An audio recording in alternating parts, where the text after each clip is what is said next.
வணக்கம். நான் Vijay Krithik. Duty to express our opinion அப்படிங்கிறது ஒவ்வொரு மனிதனும் கடைபிடிக்க வேண்டிய ஒன்று அப்படின்னு நான் நினைக்கிறேன். அதோட விளைவுதான் இந்த விஜய் கிருத்திக் கார் அப்படிங்கிற சேனல பாத்துட்டு இருக்கீங்க. இன்னைக்கு நம்ம வந்து பாத்தீங்கன்னா ஒரு முக்கியமான டாபிக் பார்க்க போறோம். வாங்க வீடியோக்குள்ள போய் டீட்டெயிலா பார்க்கலாம்.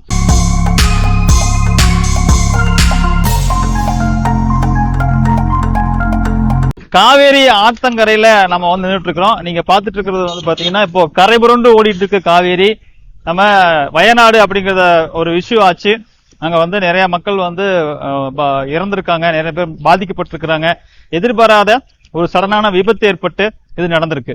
சோ அந்த மக்களுக்கு எல்லாருக்குமே இந்த தருணத்துல ஒரு ஆழ்ந்த இரங்கலை நம்ம தெரிவிச்சுக்கிறோம். சோ எங்க இருந்தாலும் வயநாடு, நீங்க எந்த நாட்டுல எந்த பிளேஸ்ல இருக்கீங்கன்னாலும் வயநாடுக்காக ஒரு சின்ன ஒரு பிரேயர் பண்ணுங்க. அங்க இருக்கிற மக்கள் எல்லாம் வந்து சேஃபா ரெஸ்கியூ ஆகட்டும்னு சொல்லிட்டு இன்னைக்கு நாம இருக்கிறது பாத்தீங்கன்னா நம்ம வந்து பவானி அந்த ஆத்தங்கரை, அதாவது பவானி பஸ் ஸ்டாண்ட்ல இருந்து வந்தீங்கன்னா இங்க வந்து காவிரி ரிவர் அதோடைய பிரிட்ஜ் நின்றுட்டு இருக்கிறோம். நீங்க பாத்துட்டு இருக்கீங்க. மக்கள் எல்லாம் பரபரப்பா வந்து இந்த ஆறு எப்படி தண்ணி இவ்வளவு தண்ணி வந்திருக்கிறத எல்லாரும் வந்து குடும்பமா வந்து பாத்துட்டு போறாங்க. ஏன்னா இது ஒரு வருஷத்துக்கு ஒரு தடவை நடக்கும், சம்டைம் ஒரு வருஷம் நடக்காது. ஏன்னா லாஸ்ட் இயர் இந்த அளவுக்கு மழை பெய்யலன்னா பல வருஷத்துக்கு ஒரு இந்த மாதிரி நடக்கும். சோ இந்த கரையோர இந்த ஏரியா பாக்குறீங்க இல்லையா, இந்த கரையோர மக்களை எல்லாமே வந்து நம்ம ரெஸ்கியூ பண்ணி அவங்கள வந்து பாதுகாப்பான இடத்துக்கு கொண்டு போய் சேவ் பண்ணிட்டாங்க. அந்த பக்கம் காவல்துறை நிக்கிறாங்க, இந்த பக்கம் காவல்துறை நிக்கிறாங்க. நீங்க இங்கிருந்து பார்க்கும்போது அங்க ஒரு பிரிட்ஜ் தெரியுது பாருங்க, அது வந்து பிரிட்டிஷ் காலத்துல கட்டின பிரிட்ஜுங்க. அந்த பிரிட்ஜுக்கு போனீங்கன்னா நீங்க பவானி பழைய பஸ் ஸ்டாண்டுக்கு போவீங்க. அதுதான் ஒரு காலத்துல நமக்கு வந்து ஒரு நேஷனல் ஹைவேஸா, பிரிட்டிஷ் காலத்துல வந்து நாம கேரளா போகணும் அப்படின்னு வச்சுக்கோங்களேன். கேரளா போகணும்னா நேஷனல் ஹைவேஸா இருந்தது பாத்தீங்கன்னா அதுதான். அதாவது நம்ம தமிழ்நாட்டுல இருந்து அதர் ஸ்டேட்டுக்கு போகணும், இந்த சைடு நம்ம வந்து போகணும் அப்படின்னாவே நமக்கு அந்த பிரிட்ஜ் தான் வந்து பிரிட்டிஷ் காலத்துல ஒரு மெயின் பிரிட்ஜா இருந்ததுங்க.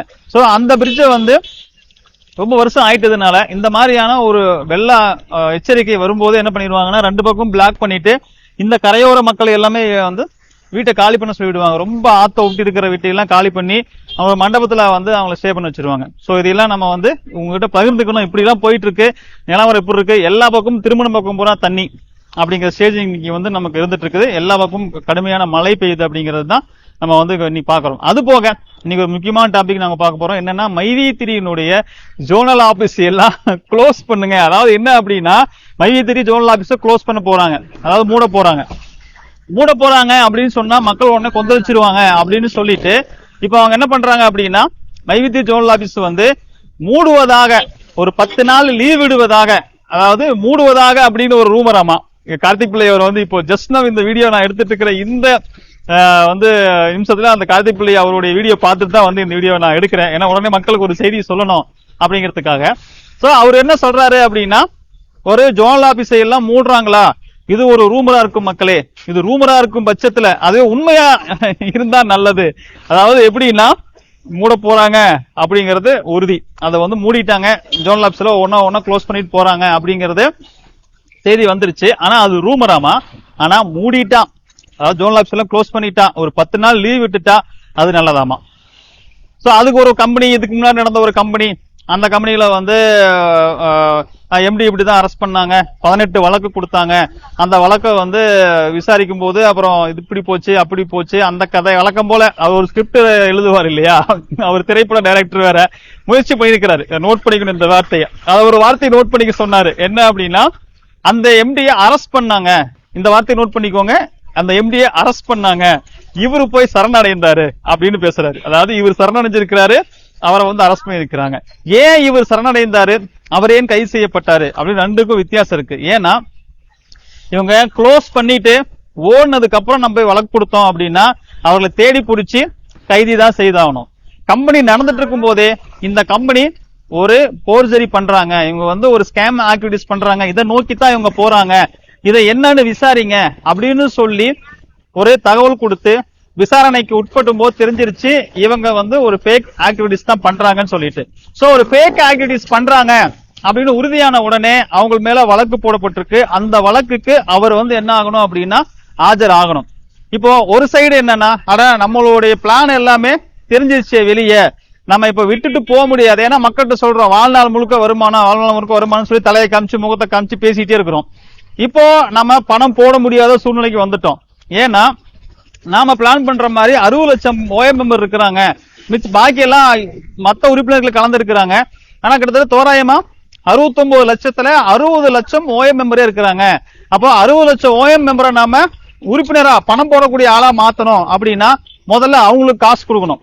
அவங்களுக்கு அந்த 50 ரூபா வந்து வர வேண்டியது பெண்டிங் எல்லாம் கொடுத்தோம் அப்படின்னா இம்ப்ரெஸ் என்ன பண்ணுவாங்க, அவங்க காசு போடுவாங்க அப்படின்னு அவங்களுக்கு ஒரு ஐஸ் வைப்போம். அதே மாதிரி பிஎம், ஏன் ஓஎம்பிஎம் டார்கெட் பண்றாங்க அப்படின்னா ஓஎம்பிஎம் தான் இந்த நிறுவனத்துல கம்மியா பணம் போட்டவங்க, மத்தவங்க எல்லாம் அதிகமான பணம் போட்டவங்க. இப்ப மத்தமா அதிகமா பணம் போட்டவங்களுக்கு எல்லாம் பணம் கொடுக்கணும். கம்மியா பணம் போட்டிருந்தா அவங்க பெருசா ஒன்னும் என்ன பண்ண வேண்டியதில்லை, கொடுக்க வேண்டியதில்லை. அதுவும் ஓஎம் கொடுக்க வேண்டியது இல்லை. அப்ப என்ன பண்றாங்க, ஓகே நம்ம ஓஎம்க்கு வந்து ஒரு ஆசையை தூண்டுற மாதிரி நம்ம வந்து பணம் போட வச்சோம் அப்படின்னா, அதாவது அவங்களுக்கு விட்ரா கொடுத்தோம் அப்படின்னா இம்ப்ரெஸ் ஆகி உள்ள வருவாங்க. உள்ள வரும்போது நமக்கு பணம் ரொட்டேஷன் ஆகும். நம்ம வந்து இப்ப தப்பிச்சு ஓட முடியாது. ஏன்னா பணத்தை வந்து நான் எங்கேயும் ஓடுவவன் அல்ல, நான் நின்று சாதிப்பவன் அவர் வேற பேசியிருக்கிறாரு. அப்போ நம்ம ஓட முடியாது. இப்ப பணத்தை கொடுக்கலாம் அப்படின்னா நம்ம தேர்தல்னோம், அப்புறம் தேர்தல் முடிஞ்சு ரிசல்ட்னோம், அப்புறம் கேஒய்சின்னா அதுன்னா இதுன்னா இப்ப என்ன பண்றது, சரி நம்ம என்ன பண்ணுவோம், ஸ்டெப் பை ஸ்டெப்பா போவோம். அப்ப ஸ்டெப் பை ஸ்டெப்பா போறதுன்னா என்ன சொல்லலாம், ஓகே நான் ஃபர்ஸ்ட் வந்து ஓஎம்க்கு போடுறேன். ஏன்னா எல்லாரும் முதல்ல ஓஎம் ஆகிதான் அப்புறம் பிஎம் ஆயிருப்பாங்க, அப்புறம் எஸ்எம் ஆயிருப்பாங்க, அப்புறம் கோல்டு ஆயிருப்பாங்க, அப்புறம் டைமண்ட் ஆயிருப்பாங்க, அப்புறம் குரோன் மெம்பர் ஆயிருப்பாங்க. அப்ப நம்ம என்ன பண்ணலாம், இது ஒரு ஓகே, இது ஒரு நல்ல ஒரு ஸ்ட்ராட்டஜியா இருக்கு. ஏன்னா எல்லாம் உட்காந்து அவங்களுக்கு அட்வைஸ் கொடுக்கறதுக்கு எல்லாம் என்ன பண்ணலாம்னு எல்லாம் யோசிச்சு தானே ஆகணும். அப்போ ஓகே நம்ம ஓஎம் டார்கெட் பண்றோம், பிஎம் டார்கெட் பண்றோம். ஃபர்ஸ்ட் ஓஎம் பிஎம் கொடுத்துட்டு அப்புறம் அடுத்தடுத்து கொடுக்கலாம். அப்புறம் எஸ்எம் கொடுத்தாங்க. அப்ப எஸ்எம்க்கு வந்து கொடுக்கலாம் அப்படின்னு சொல்லும் போது அவங்க பாத்தீங்கன்னா அவங்க சொல்றது என்னன்னா பெண்டிங்க நான் வந்து பேமெண்ட் கொடுக்குறேன் அப்படின்னாங்க. அதே ஒருத்தர் வந்து கௌதம்னு பேசும்போது நம்ம கிட்ட 1 மணி நேரம் பேசிருப்பாரு, அந்த ஆடியோ கேட்டிருப்பீங்க. நம்மள பேச விட்டுருக்க மாட்டாரு. நம்ம ஏதாவது புரிய வைக்கலாம் அப்படின்னாலும் அவர் கேட்டிருக்க மாட்டாரு. அவர் சொன்ன ஒரு பாயிண்ட் நான் கோடிட்டு சொல்றேன். என்னன்னா கம்பெனி ஆரம்பித்த உடனே பணம் போட்டவங்க லாபம் பார்ப்பாங்க, கம்பெனி லேட்டா வந்து பணம் போட்டவங்க லாபம் பார்க்க மாட்டாங்க, அவங்க லாஸ் தான் ஆவாங்க. அப்போ அவங்க கம்பெனியை நம்பாம லேட்டா வந்து பணம் போட்டது யாரு தப்புனா அப்படின்னு சொல்லிட்டு இந்த கௌதம் கேட்டிருப்பாரு. அப்போ அவங்க தெளிவா இவங்க எல்லாருக்குமே தெரியும். சோ அப்போ தெளிவா அவங்களுக்கு தெரியும். என்ன தெரியும் அப்படின்னா அப்ளைன்ல இருக்காங்க பாத்தீங்களா, அவங்களுக்கு எல்லாம் தெரியும். என்னன்னா இது மாதிரியான கம்பெனி ஆரம்பத்திலேயே போனா சம்பாதிச்சிடலாம், லேட்டா போறவங்களுக்கு லாஸ் தான் வரும், ஒண்ணு கிடைக்காதுங்கிறத விட இழப்பு தான் வரும்னு தெரியும். அப்போ அவங்களுக்கு தெரிஞ்சுட்டு என்ன பண்றாங்க அப்படின்னா ஒரு ராங் கைட் பண்றாங்க. இப்போ லேட்டா போட்டா அவங்களுக்கு பணம் வராது அப்படின்னா அப்புறம் ஏன் லேட்டா அவங்கள போடுறது பணத்தை போடுறது ப்ரொமோட் பண்றாங்க. ஃபர்ஸ்ட் என்ன பண்ணாங்க, எல்லா ஒரு எலெக்ஷன் ரீசன்னால பணம் உள்ள வராது அப்படின்னு சொல்லிட்டு ஸ்டாப் பண்ண அந்த காலத்திலேயே யாரையும் நாங்க குரோம் மெம்பரா கூட உள்ள எடுக்க மாட்டோம் அப்படின்னு சொல்லிட்டு கொஞ்ச நாள் கழிச்சு என்ன சொன்னாங்க, எல்லாரும் கேட்டாங்க நீங்க பணம் போறதை நிறுத்தி வச்சிருக்கீங்க ஓகே, ஆனா புதிய நபர்கள் அப்கிரேட் ஆகிறத ஏன் நிறுத்தி வச்சிருக்கீங்கன்னு கேட்டாங்க. அவங்க எல்லாம் கேட்டதுனால நாங்க என்ன பண்றோம், நீங்க வந்து பணத்தை போடுங்கன்னு சொல்லிட்டு அவங்களுக்கு அனுமதி கொடுக்கிறோம். சோ யாருக்கெல்லாம் கம்பெனி மீது நம்பிக்கை இருக்கோ நீங்க குரோன் மெம்பரா ஆயிக்கலாம், நீங்க அப்கிரேட் பண்ணிக்கலாம் அப்படின்னு சொல்லி அனௌன்ஸ் பண்ணாங்க. அதுக்கப்புறம் நிறைய பேர் சேர்ந்திருக்கிறாங்க. அந்த நிறைய பேர் சேர்ந்ததுடைய அந்த லிஸ்ட் எல்லாம் கூட எனக்கு கொடுத்துருக்காங்க, அதெல்லாம் கூட என்கிட்ட இருக்கு. சோ இது மாதிரி அப்போ பணத்தை எப்படியாவது உள்ள கொண்டுட்டு வரணும் அப்படிங்கிறது அவங்களுடைய நோக்கம் அப்படிங்கிறது 100% முழுசா தெரிஞ்சிருக்கு. இப்போ என்னன்னா அவங்க எதிர்பார்த்த அளவுக்கு கூட குரோம் மெம்பர் உள்ள வரல. இப்போ நாம மைவி3 பத்தின பேச ஆரம்பிச்சு, மைவி3 பத்தின ஒரு விழிப்புணர்வு வர ஆரம்பிச்சு, இப்போ அவங்க என்னன்னா மத்த கம்பெனி மாதிரி இப்போ கார்த்திபிள்ளை சொல்றாரு இல்லையா, வேற ஒரு கம்பெனிக்கு 18 வழக்கு கொடுத்தாங்க, அவரை அரெஸ்ட் பண்ணாங்க அப்படின்னா இவரு வெளியே வந்தா மக்கள் பணம் கேட்பாங்க. இவர் வெளியே இருந்தாருன்னா பணம் கேட்பாங்க. சரி நீங்க சொன்ன மாதிரியே வச்சுக்கலாம், ஓஎம்க்கு போட்டீங்க, பிஎம்க்கு போட்டீங்க, அதாவது அப்புறம் எஸ்எம்க்கு போட்டீங்க. அது எஸ்எம் கூட என்னன்னா பெண்டிங் பேமெண்டா, பெண்டிங் பேமெண்ட்னா 30 நாளைக்கு ஒரு பேமெண்ட் போட முடியுமா, 30 நாளைக்கு ஒரு பேமெண்ட் போட முடியும்னா ஒரு பேமெண்ட் போட்டு அடுத்த பேமெண்ட் 30 நாள் ஆகுமா, அது பேமெண்ட் பெண்டிங்னு இருந்து தம்ஸ் அப் டவுன்ல வந்துச்சுன்னா அது வந்து பேமெண்ட் ஆகாதா. ஆனா அதை ஏப்பா அப்படி வச்சாங்க அப்படின்னா அதாங்க கம்பெனி ரூல்ஸ். ஆனா அந்த ரூல்ஸ் யாரு வச்சா, உங்க எம்டி தானே வச்சிருப்பாரு, பணத்தை வந்து மாசம் மாசம் கொடுக்குறேன்னு சொன்னாரு இல்ல, அப்புறம் ஏன் பேமெண்ட் பெண்டிங் வச்சாரு, எலெக்ஷனுங்கிறாரு, கேஒய்சிங்கிறாரு, கேஒய்சி எல்லாம் ஒரு நிமிஷத்துல அப்டேட் பண்ண வேண்டிய பிரச்சனை. எலெக்ஷன் அது அப்ப பணத்தை நிறுத்தி வைக்கிறதுக்கு வேணா ரூல்ஸ் எப்படி வேணா மாத்திக்குவாங்க. பணத்தை கொடுக்கும் போது எல்லா பெண்டிங் பேமெண்ட் கொடுக்க முடியாதா, ஆனா கொடுக்க முடியாதா, 30 நாள்ல ஒரு பேமெண்ட்னா அந்த பெண்டிங்கை முடிச்சுட்டு அதுக்கப்புறம் தான் பேமெண்ட் கொடுக்க முடியுமா. இப்ப இப்படி எல்லாம் வந்து இவங்க மையத்தினுடைய நிறுவனத்தை வெளியே கொண்டு வந்ததுனால இவர் வந்து மையத்தினுடைய பிரச்சனை வந்து பூதாகரமா ஆனதுனால இவருனால தப்பிச்சு ஓட முடியல. இதே மத்த நிறுவனம் சைலண்டா காது வச்ச மாதிரி ஒருத்தவங்க போடுவாங்க, பணம் போடுவாங்க, அவங்க ஓடினதுக்கு அப்புறம் தான் வெளியே தெரிய வரும். ஆனா இந்த மாதிரி எல்லாம் ஒரு கம்பெனி மோசடி அஞ்சிருக்காங்கன்னு அதுல பணம் போட்டவங்களை தவிர அதுல அந்த செய்தியை போய் பணம் போடுங்கன்னு மத்தவங்களை கேட்டிருப்பாங்க இல்லையா, மத்தவங்க கிட்ட கேட்டிருப்பாங்க இல்லையா, ஒரு நபர் இன்னொருத்தர் கேட்டிருப்பாரு இல்லையா, அந்த மாதிரியான நபரை தவிர பெருவாரியான மக்களுக்கு தெரியாது. அப்ப மைவித்திரி பிரச்சனை ரொம்ப ஃபேமஸ் ஆயிடுச்சு. நம்ம விட்டு ஓட மாட்டோம்னு சொல்லியிருக்கிறோம். ஓடுனாலும் துரத்தி பிடிச்சிருவாங்க.